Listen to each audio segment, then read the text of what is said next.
Anak-anak sudah siap semua belum? Siap, Bu. Siap, Ya. Bu. Oke, kalau gitu bisa dimulai ya. Bisa, Bu. Baik, Bu. Bisa, Bu. Assalamualaikum warahmatullahi wabarakatuh. Oke, pada hari ini kita akan mulai untuk pembelajaran materi kimia farmasi ya. Jadi untuk materinya adalah larutan, koloid, dan suspensi. Nah, sebelum mulai pembelajaran, silakan untuk Mbak Yenis, ketua kelasnya dipimpin doa terlebih dahulu ya. Iya, Bu. Udah. Untuk memulai pelajaran pada pagi hari ini, marilah kita berdoa menurut agama dan kepercayaannya masing-masing. Berdoa mulai.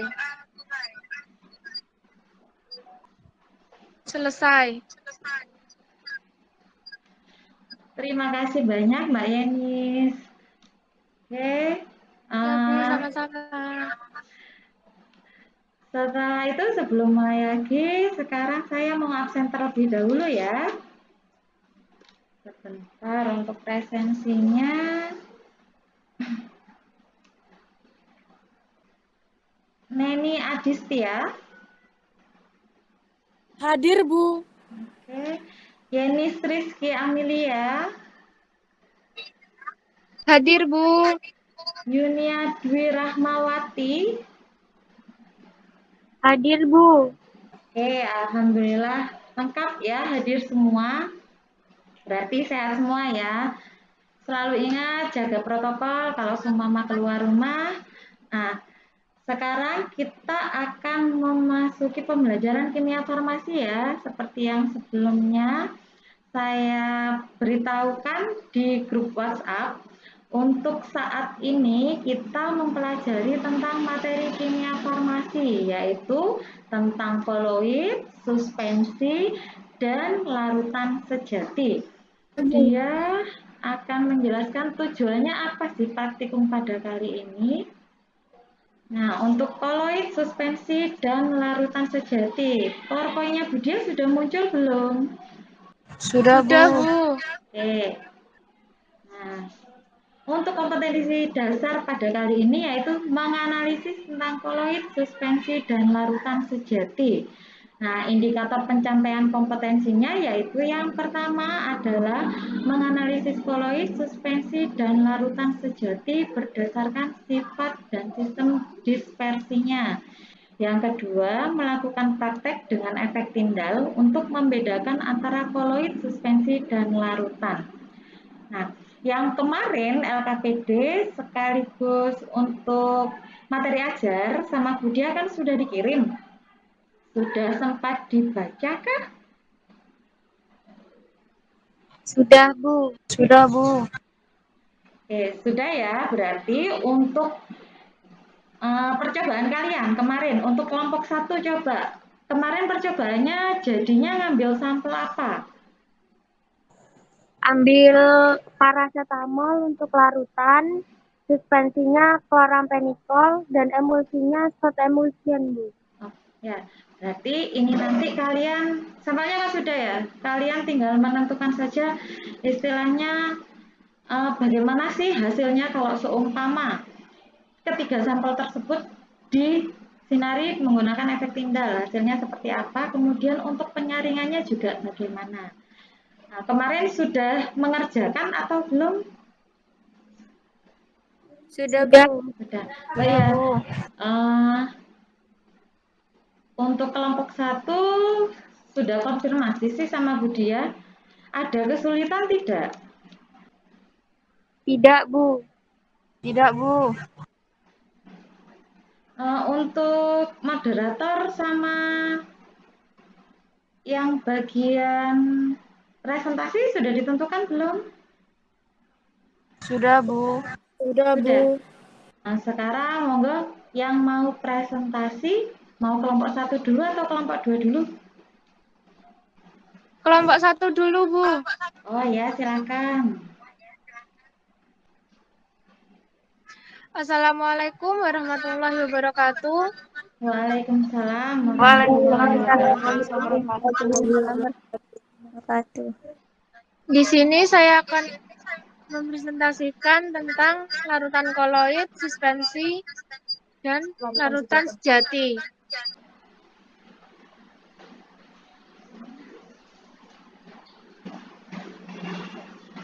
Pada percobaan berikut, kelompok kami menggunakan sampel sirup untuk larutan, klorampenikol untuk suspensi, dan Scott emulsion untuk koloid. Berikut kelompok saya akan menampilkan video dari sampel. Pencahayaan pada larutan. Jika diberi pencahayaan, maka larutan akan tembus panas. Untuk Maaf, Bu, ada kendala. yang untuk kelompok 2 bagaimana? Atau mungkin tidak apa-apa dilanjutkan dulu? Ini bisa sudah jalan. Pada sampel sirup parasetamol, hasil pengamatan efek tindalnya yaitu tembus pandang. Kesimpulannya dia adalah larutan. Lalu, dia hasil pengamatan adanya tuas dan kesimpulan untuk klorampenikol dia adalah sediaan suspensi. Dan untuk sampel Scott emulsion, hasil pengamatan efek tindalnya yaitu dia menyebar luas. Kesimpulan dari Scott emulsion adalah koloid. Sekian dari kami, terima kasih. Saya izin bertanya, Bu. Oh ya, silakan Nena. Mengapa emulsi tidak dapat disaring? Ya, emulsi termasuk golongan koloid yang terlihat homogen, tetapi bersifat heterogen. Dan bentuk sediaan pada emulsi itu kental. Sudah? Sekian dari kelompok kami. Assalamualaikum warahmatullahi wabarakatuh. Waalaikumsalam warahmatullahi Waalaikumsalam wabarakatuh. wabarakatuh. Terima kasih ya untuk presentasinya kelompok 1. Beri tepuk tangan. Bedanya kalau yang emulsinya kelompok 1 tidak bisa turun ya dari saringan. Tapi yang di kelompok 2 dia Iya, Bu. bisa melewati saringan. Ada beberapa faktor sebenarnya itu yang menyebabkan hasil dari praktikum kalian itu berbeda. Jadi yang pertama kalau untuk larutan sama semua. Sama semua kah yang untuk larutan? Sama, Bu. Sama. Kalau untuk yang emulsinya sama atau berbeda? Berbeda sepertinya, Bu. Yang berbeda di bagian mana?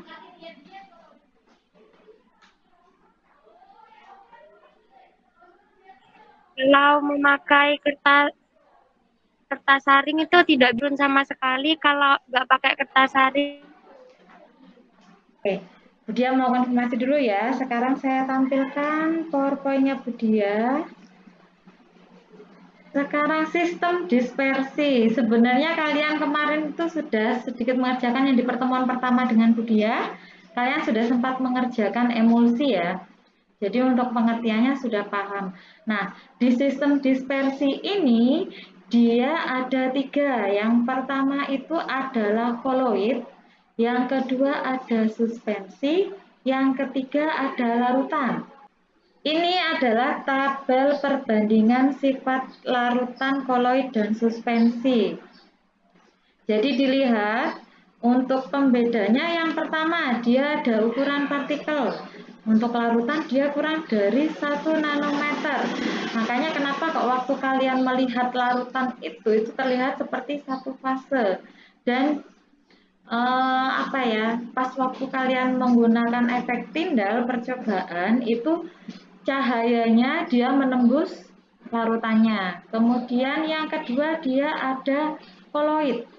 Ukurannya 1 sampai 100 nanometer. Jadi untuk partikelnya dia tidak bisa terlihat, hanya bisa melihatnya dengan mikroskop ultra. Kemudian untuk suspensi ukurannya lebih dari 100 nanometer. Nah, untuk yang kelompok 2, yang presentasi tadi, saya melihat waktu kalian menggunakan efek tindal, itu hasilnya hampir sama kalau menurut dia. Jadi hampir tidak ada perbedaan. Dia tidak bisa memendar secara sempurna. Itu ada beberapa penyebab ya. Jadi yang pertama mungkin dari koloidnya itu dia viskositasnya terlalu kental, jadi ukuran partikelnya itu terlalu padat sehingga cahayanya itu tidak bisa dipendarkan sampai tembus. Yang untuk suspensinya dia memang bentuknya seperti itu, karena apa? Ukuran partikelnya dia besar-besar, jadi untuk pemendarannya itu juga tidak sempurna, makanya hanya sampai di pinggirannya gelasnya kalian. Kemudian yang dari kelompok 1 yang saya lihat tadi sempat ada cahaya yang berpendar. Mungkin yang perbedaan ini terjadi bisa juga karena lokasi atau tempat kalian melakukan efek tindalnya. Kalau yang di kelompok 1 itu dilaksanakan di lemari ya kalau nggak salah itu tadi ya. Jadi mungkin cahayanya sedikit. Nah, kalau yang di kelompok 2 karena mengerjakannya mungkin di ruangan terbuka, jadi hasil dari efek tindalnya itu untuk membedakan antara koloid dengan suspensinya agak susah karena memang perpendarannya itu tidak terlihat. Sebenarnya contoh yang lebih gampang sudah, kalau kalian perjalanan di malam hari, kemudian kalian lewat di jalan yang gelap agak berkabut, itu biasanya sinar dari cahaya lampu itu terlihat dia agak membesar. Jadinya tidak lurus, tetapi dia agak melebar. Nah, itulah salah satu ciri dari koloid juga. Karena apa? Kabut itu juga termasuk contoh dari koloid. Jadinya, pas waktu kalian menyenter di dalam kabut, nanti cahayanya bisa berpendar dan ukurannya tidak lurus, tapi dia melebar. Kira-kira paham tidak? Paham, Bu. Paham, Bu. Oke. Mbak Naina, coba yang Mbak Naina dapat dari pembelajaran hari ini. Dapat membedakan perbedaan antara larutan, suspensi, dan koloid. Oke, contohnya dari apanya? Dari pencah efek tindalnya dan setelah disaring. Setelah disaring. Oke, ya sudah kalau gitu. Semoga bermanfaat ya untuk pembelajaran kali ini. Tadi di awal sudah diawali dengan doa dan sekarang saya minta tolong untuk Mbak Yeni mungkin ditutup. Oke. Kalau gitu Mbak Yeni silakan ditutup biar ilmunya berkah. Untuk mengakhiri pelajaran pada hari ini, marilah kita berdoa terlebih dahulu. Berdoa menurut agama dan kepercayaan masing-masing. Doa mulai. Doa selesai. Terima kasih untuk aktifan kalian kali ini ya. Untuk tes formatif bisa dilihat di WhatsApp grup ya. Oke, kalau gitu saya tutup untuk pertemuan kali ini. Semoga selalu sehat dan ketemu di pertemuan selanjutnya. Nanti materi yang selanjutnya kita akan mempelajari tentang pembuatan koloid. Jadi yang sekarang itu untuk membedakan, besok kita mulai belajar tentang pembuatan koloid itu bagaimana. Terima kasih. Assalamualaikum warahmatullahi wabarakatuh. Waalaikumsalam Waalaikumsalam warahmatullahi wabarakatuh.